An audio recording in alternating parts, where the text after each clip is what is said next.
से बाजार में आपको लौटता हुआ दिखाई देगा। एक और एक्सपर्ट को जोड़ लेते हैं। हमारे साथ जुड़ गए हैं देश के जाने माने फंडामेंटल एक्सपर्ट, बाजार के दिग्गज राजेश अग्रवाल। राजेश जी, बहुत शुक्रिया आपका समय देने के लिए। स्वागत है आपका 18 आवर्स स्वदेश पर। राजेश जी, बाजार पर एक अपना व्यू दीजिए कि बाजार यहां से आपको कैसा लग रहा है, और किसी का अगर थोड़ा सा लंबा नजरिया हो तो यहां पर कौन से शेयरों पर फोकस करने की जरूरत है। आपको लगता है कि कंजम्पशन वाली थियरी लंबी चलने वाली है और विद इन कंजम्पशन ही लोगों के लिए पैसे बनाने के मौके बनेंगे? गुड आफ्टरनून अभिषेक जी, मानसी जी, बाकी भी जो पैनल में मित्रगण है, सबको नमस्कार। बाजार हमें अच्छा लग रहा है, एक इस कारण से भी क्योंकि इस तरीके की गिरावट हमने बहुत छोटे अवधि में इतनी तेज गिरावट देखी है, तो कहीं न कहीं जो ये लगने लगा था कि वैल्यूएशन हाथ से निकलते जा रहे हैं, वहाँ थोड़ा-सा कूल ऑफ आया है। अगर आप देखो तो इंडेक्स में भले आपको 4-5%, 8% की गिरावट दिख रही है, लेकिन मिड कैप, स्मॉल कैप में अच्छी खासी कट देखा गया है, और जिस वजह से हमें लगता है कि कई पॉकेट्स ऐसे हैं जहाँ पे मध्यम से लंबी अवधि के लिए निवेश किया जा सकता है। शॉर्ट टर्म में इस वक्त भी कहना मुहाल है, क्योंकि कई दिक्कतें हैं। सबसे बड़ी दिक्कत तो एफआई की लगातार सेलिंग की है, जो पिछले 2-3 महीने से लगातार बिक्री के बड़े आंकड़े आ रहे हैं। ईयर टू डेट भी देखेंगे तो बहुत बड़ा आंकड़ा है उनकी सेलिंग का। दूसरा, रुपए को भी अगर आप देखें तो लगातार कमज़ोर होता जा रहा है, पिछले हफ्ते ऑल टाइम लो लगा कर आया है। तो ये 2 ऐसी बड़ी दिक्कतें हैं जो बाज़ार के सामने हैं। अदरवाइज़ अगर आप देखो तो फेड ने क्लियरली ये इंडिकेट कर दिया है कि सितंबर में रेट कट्स आएँगे, क्रूड नीचे के लेवल्स पे है। जो कॉर्पोरेट नंबर्स आए वो भी ठीक-ठाक आए। तो मुझे लगता है कि मध्यम से लंबी अवधि के लिए एक बहुत अच्छी अपॉर्च्युनिटी है स्टॉक में खरीदारी करने की। कई नाम हैं सामने में आज। अगर आप देखो तो ऑटो के नंबर्स लाइमलाइट में चल रहे हैं, तो मैं समझता हूँ कि ऑटो की अगर बात की जाए, तो हुंडई एक ऐसा स्टॉक हो सकता है जो कि मध्यम से लंबी अवधि के लिए खरीदारी की जा सकती है। कारण अगर आप देखो तो उनकी जो पूरी प्रोडक्ट प्रोफाइल है, उसमें प्राय सभी तबके के लोगों के लिए कुछ ना कुछ है, चाहे एंट्री लेवल की हो, चाहे हायर लेवल्स की हो। एसयूवी में तो मार्केट लीडर अगर आप कहें, और लगातार एग्रेसिवली टारगेट कर रहे हैं एक्सपोर्ट मार्केट के लिए। डिमांड को देखते हुए उन्होंने कैपेसिटी एक्सपेंशन की बात करी। जनरल मोटर्स का तालेगांव का प्लांट लिया, और क्रेटा में तो इनकी मार्केट लीडरशिप बनी हुई है कई दिनों से, कई वर्षों से रेदर। और एफवाई 30 तक करीब नई 26 नए प्रोडक्ट्स लॉन्च करने की बात कर रहा हूँ। तो मैं समझता हूँ फोर व्हीलर में आपको हुंडई एक अच्छा रिटर्न दे सकता है। टू व्हीलर्स की बात की जाए तो बजाज ऑटो एक अच्छा रिटर्न दे सकता है, क्योंकि प्रीमियमेशन पे और एक्सपोर्ट पे इनकी बढ़त बनी हुई है। एक्सपोर्ट लगभग 40% रेवेन्यू का आ रहा है। और ईवी में जहाँ लोग ओला और एथर की बात कर रहे थे, वहाँ अगर आप देखो तो चेतक ईवी ने अच्छे खासे से बाजार ले लिया है। फाइनेंशियल बहुत अच्छे हैं, रिटर्न ऑन कैपिटल एम्प्लॉयड देख लीजिए, डिविडेंड यील्ड अच्छी आ रही है, कैश जनरेशन अच्छे है, और जीएसटी से जब रिफॉर्म का बूस्ट आएगा, तो मैं समझता हूँ कंजम्पशन की थ्योरी को थोड़ा-सा बूस्ट तो बिल्कुल मिलेगा। तो ये कुछ 1-2 स्टॉक हैं जो ऑटो में हम समझते हैं कि इस वक़्त ध्यान देना चाहिए।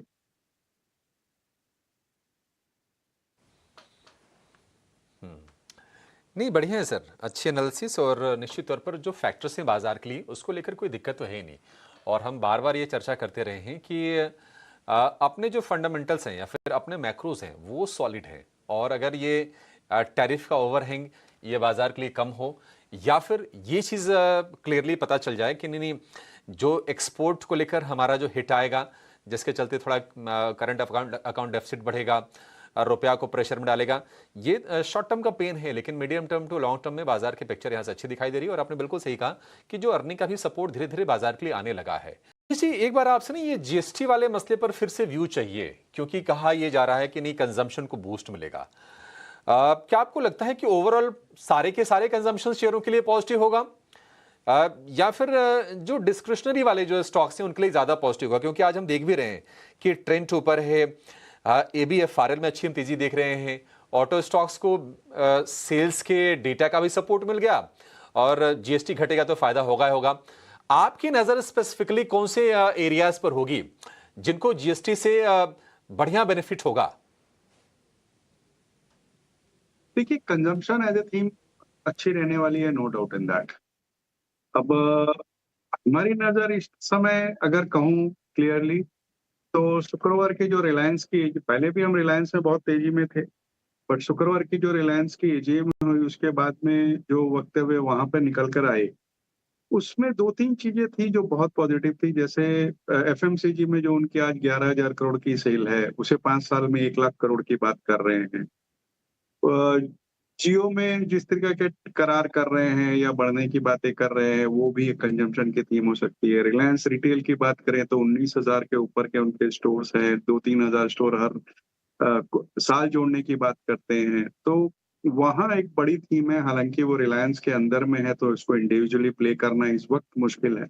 बट मेरे हिसाब से रिलायंस में आपको एक लॉन्ग टर्म की तेज़ी बनती है, जो कम से कम एसआईपी के हिसाब से रिटेल निवेशकों को बिल्कुल करनी चाहिए। अगर क्लियरली रिटेल प्ले की इस वक़्त बात की जाए तो मैं समझता हूँ ट्रेंट एक अच्छा लॉन्ग टर्म बेट हो सकता है। वेस्टसाइड और ज़ूडियो 2 ब्रांड के आउटलेट्स ये चलाते हैं और अब मास लो प्राइस ब्यूटी सेगमेंट में भी ये एंटर कर रहे हैं। और अपैरेल इंडस्ट्री में अगर आप देखेंगे तो लगातार बढ़त बनी हुई है। कुछ नए फैशन फॉर्मेट्स भी इन्होंने लॉन्च किए हैं, लैब ग्रोन डायमंड्स में गए हैं।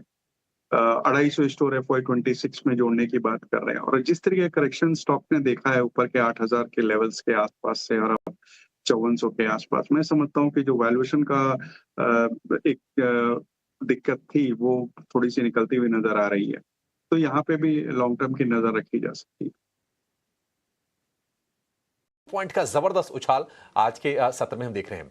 लेकिन हमारी टिकट टीम लगातार आपको दिखा रही है। देखिए, जो मार्केट प्लेटफॉर्म वाले, जो ब्रोकिंग कंपनीज वाले, एएमसी वाले या फिर एक्सचेंज वाले जो शेयर्स हैं, वहां पर आज हम अच्छा बज़ देख रहे हैं। राजेश सर, आपको लगता है कि बीएसई में जो गिरावट आ रही थी या फिर इसी क्षेत्र की जो बाकी कंपनीज हैं, सीडीएसएल, कैंप्स वगैरह, ये गिरावट थम गई है या फिर ये एक दिन की तेजी से किसी निष्कर्ष पर नहीं पहुंचना चाहिए?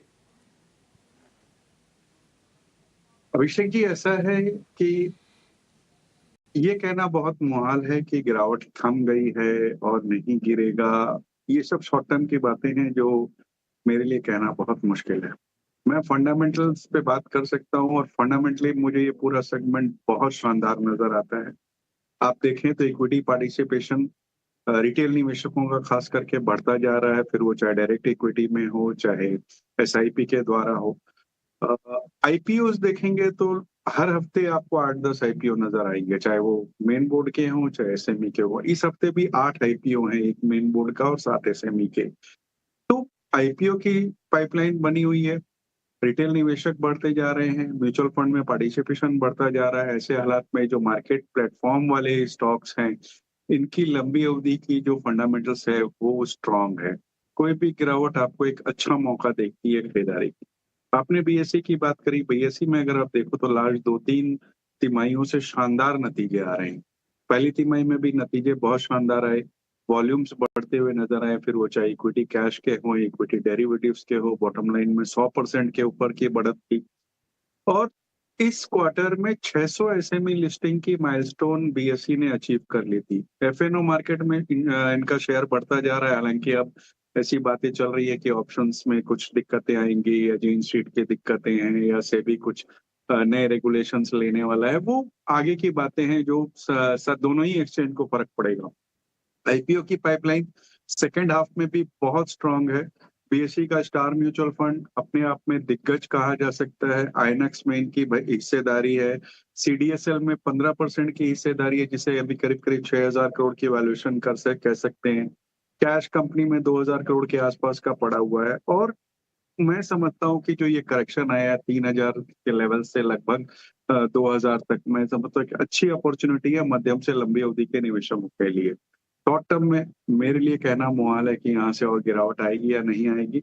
बट आप अगर साल 12 महीने 18 महीने का नजरिया रखते हैं तो एक इसे अपॉर्चुनिटी मान सकते हैं।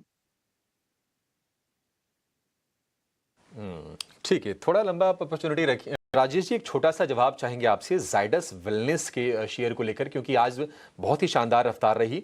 यूके की कंफर्ट क्लिक को इन्होंने 239 मिलियन पाउंड में खरीदा है और उस कंपनी का जो यूरोप में प्रेजेंस है वो काफ़ी अच्छा है। 3 सब्सिडरीज भी हैं, आयरलैंड में, भारत में, अमेरिका में।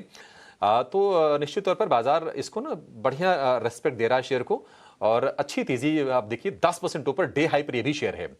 जाइडस वेलनेस, अब तेजी इतनी होगी तो अब तो नई खरीद के बारे में आपसे नहीं पूछेंगे, लेकिन कैसी लगती है आपको कंपनी, और क्या नीचे आए तो मौका खोजना चाहिए? जी, बिल्कुल खोजना चाहिए। कंपनी बहुत शानदार है, प्रोडक्ट प्रोफाइल इनकी अच्छी है, न केवल प्रिस्क्रिप्शन ड्रग्स में बल्कि अगर ओवर द काउंटर ड्रग्स में भी देखेंगे तो अच्छी बढ़त बनाई हुई है।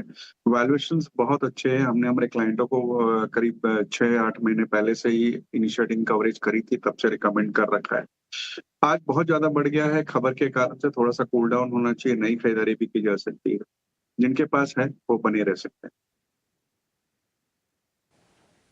का है पीएम मोदी कोशिश अपनी तरफ से कर रहे हैं, और रूस, चीन और भारत के तिकड़े भी सामने आ रही हैं। देखते हैं कि ट्रंप का इसके बाद रिएक्शन क्या होता है, और अच्छे ऑटो नंबर्स आए, और अब सभी की सभी नजरें होंगी जीएसटी काउंसिल की बैठक पर, जो कि 3 और 4 सितंबर को होने वाली है। तो चलिए इस शो को यहीं पर समाप्त करेंगे। एक बढ़िया क्लोजिंग हम देख के जा रहे हैं।